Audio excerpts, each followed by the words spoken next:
Salut les marmottes. Aujourd'hui on se retrouve pour la première vidéo de review sur ma chaîne avec l'une de mes répliques qui n'est autre que le G18C Yakuza de la marque Delta Tactique. Alors j'ai choisi d'acheter cette réplique pour une bonne raison qui est que l'hiver pour jouer au gaz c'est assez compliqué.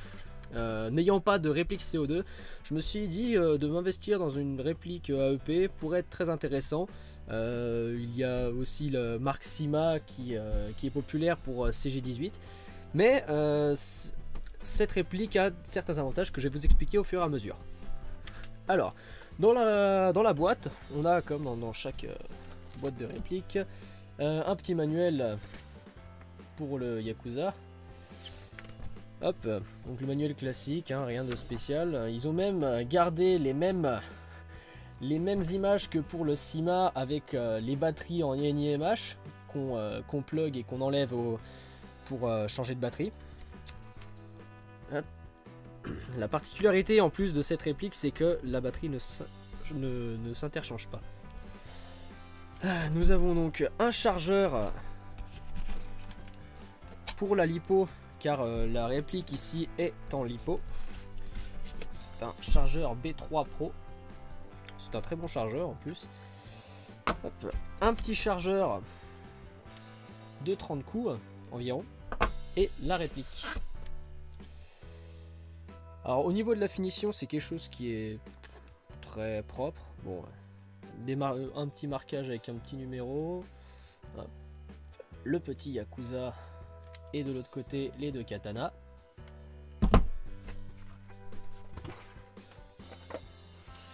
La particularité de cette réplique, c'est que lorsque l'on ouvre, exactement comme chez les Sima, on a ici une batterie LiPo.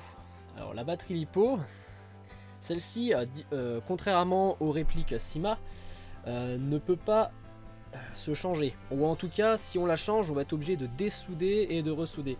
Parce que la batterie est directement soudée à un MOSFET qui est de ce côté-là, qui est ensuite soudé directement un peu plus loin. Ce qui fait que le seul moyen que nous avons pour recharger au final cette réplique, c'est en utilisant directement le chargeur et la brancher ici. Voilà.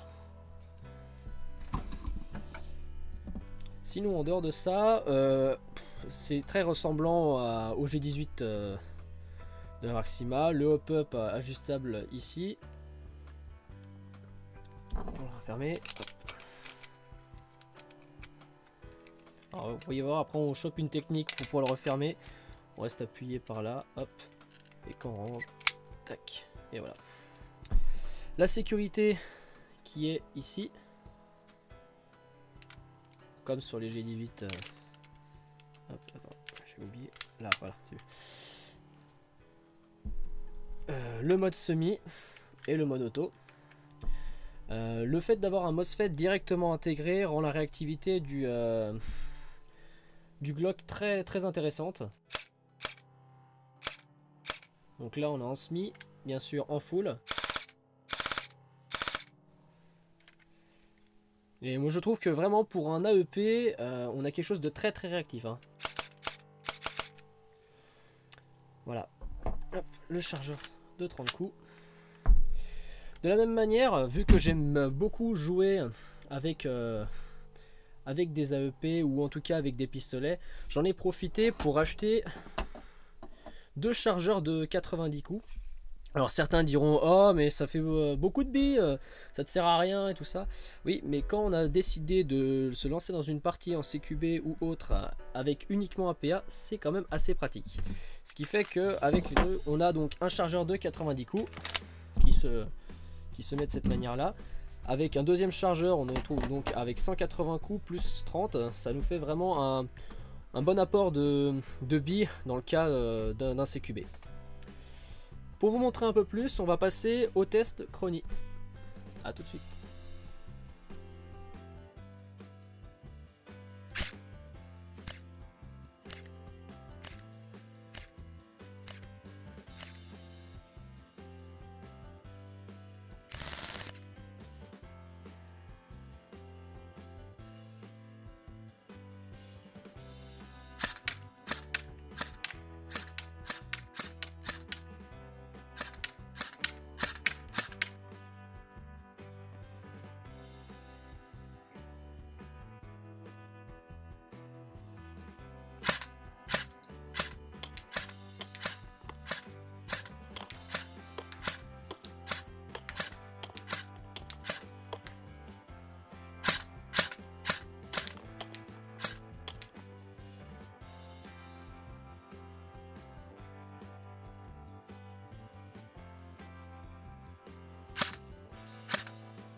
Pour conclure avec cette réplique, ce qu'on peut dire c'est que les performances sont quand même présentes au niveau de cette AEP comparé à ce qu'on pourrait croire. Ce qui est très intéressant quand même, c'est sa précision et sa réactivité. Le gros bémol bien sûr, c'est sa portée due à sa puissance, qui est aux alentours des 200 fps. Concernant les chargeurs, on a deux types de chargeurs, les mêmes que sur les Syma. Un chargeur de faible capacité et un chargeur de grande capacité de 90 coups. Au niveau de ces chargeurs, le prix est identique, c'est-à-dire que sur les sites, on les trouve pour 10 € chacun. En disant que la réplique vaut entre 110 € et moi j'ai réussi à la choper pour 100 €, on va dire qu'on peut se retrouver pour 130 € pour avoir, on va dire, la réplique et deux chargeurs supplémentaires, ce qui est vraiment raisonnable. Et très pratique pour les personnes qui veulent commencer l'airsoft mais pas mettre tout de suite énormément d'argent dans une réplique. De plus, elle est très avantageuse pour l'hiver.